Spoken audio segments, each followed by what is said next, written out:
Salut à tous, c'est Récap de film. Aujourd'hui nous allons parcourir le film intitulé Frida.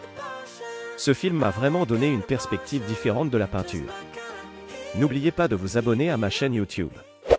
Le film commence par l'apparition de 4 hommes portant Frida sur son lit. Elle a l'air habillée et prête pour une occasion spéciale. Ils chargent le lit dans un camion. Frida avertit les hommes de se rendre en toute sécurité au spectacle. Le film remonte ensuite à Mexico, en 1922, lorsque Frida est encore au lycée. On peut la voir courir dans l'école comme si elle avait un rendez-vous. En chemin, elle coince un professeur avant de rejoindre ses amis masculins. Elle leur dit que le peintre Diego Rivera est de retour. Les garçons ne prêtent aucune attention jusqu'à ce que Frida mentionne qu'il est avec une femme nue.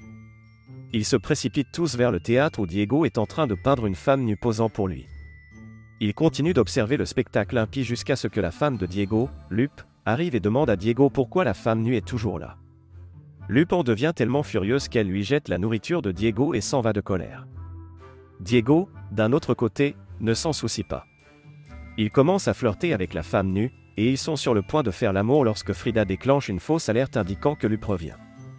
Cela agace Diego et il les menace avec une arme à feu avant qu'il ne s'enfuit. Frida et son petit ami s'embrassent dans son placard.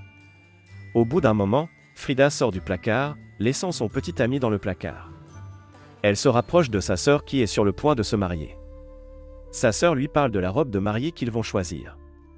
Au cours de leur discussion, Frida lui dit discrètement de distraire leur maman pour que son petit ami s'échappe. Le plan fonctionne et le petit ami s'enfuit rapidement après avoir envoyé un baiser à Frida. La scène se déplace vers Frida et son père dans son atelier. Elle regarde les différentes photographies d'échantillons de vêtements de mariage. Frida et son père discutent de l'importance du mariage et de la manière de le maintenir. Frida, d'autre part, dit à son père qu'elle n'est pas prête pour le mariage et qu'elle pense que le mariage est une perte de temps. Son père mentionne qu'une mémoire courte serait la meilleure pour un bon mariage. Frida et son amant sont vus dans un immeuble en train d'admirer une œuvre peinte dans la salle de théâtre. Son amant vérifie l'heure et se rend compte qu'ils seront bientôt en retard pour prendre le bus. À bord d'un bus à la carrosserie en bois qui entre en collision avec un tramway, Frida Kahlo vit un tragique accident. Elle est blessée après avoir été empalée par une tige de métal, et les effets des blessures durent le reste de sa vie. Son père lui apporte une toile sur laquelle peindre pour passer le temps pendant sa convalescence. Après avoir retrouvé sa capacité à utiliser une canne, Frida va voir Diego Rivera et exige une évaluation sans phare de son œuvre. Rivera développe une relation difficile après être tombée amoureuse de sa carrière. Elle l'informe lorsqu'il propose qu'elle attend de lui la loyauté, sinon la fidélité. Rivera a des affaires avec une variété de femmes tout au long du mariage. Le bisexuel Kahlo a simultanément des relations avec des hommes et des femmes, y compris, dans un cas, la même femme que Rivera. En 1934, le couple se rend à New York pour que Rivera puisse terminer l'homme aux peintures murales Carrefour pour la famille Rockefeller à l'intérieur du Rockefeller Center. Kahlo fait une fausse couche alors qu'elle réside aux États-Unis et retourne au Mexique pour l'enterrement de sa mère. L'œuvre est détruite parce que Rivera n'en modifierait pas l'interprétation communiste pour convenir à Nelson Rockefeller, son parrain. Rivera est moins impatiente de retourner au Mexique lorsqu'ils y arrivent. En tant qu'assistante de Rivera, la sœur de Kahlo, Cristina, a emménagé avec eux dans leur studio de Los Angeles. Peu de temps après, Kahlo apprend que Rivera partage un lit avec elle. Elle retourne dans la maison familiale de Coyoacán après l'avoir quitté et succombe plus tard à l'alcool. Il l'exhorte à accueillir et à loger Léon Trotsky, qui a obtenu l'asile politique au Mexique, lorsqu'il se retrouve à un festival d'A de los Muertos.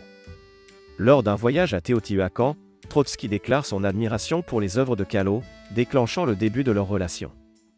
Le couple est obligé de quitter la sécurité de la maison de Kahlo lorsque la femme de Trotsky découvre la romance peu de temps après. Lorsque Diego découvre que Kahlo lui a été déloyal en sortant avec Trotsky, elle part pour Paris. Rivera avait cependant peu de problèmes avec les relations extra-conjugales de Kahlo, car Trotsky était trop important pour être directement lié à sa femme. Il demande le divorce une fois qu'elle retourne au Mexique. Trotsky est assassiné à Mexico en 1940. La police pense d'abord que Rivera était responsable de la planification du meurtre. Lorsqu'ils ne peuvent pas le trouver, Kahlo est placé en garde à vue.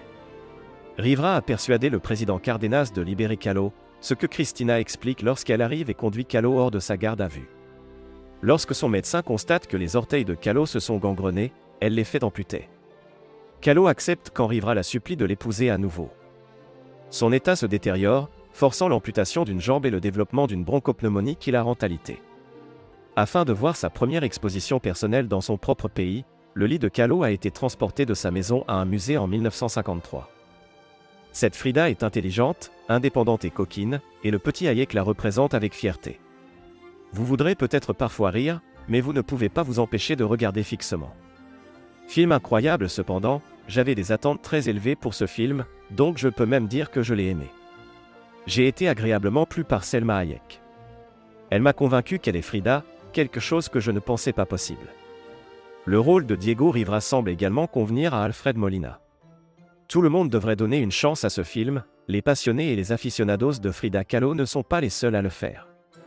Merci d'avoir regardé, n'oublie pas de t'abonner, et de mettre un pouce bleu merci.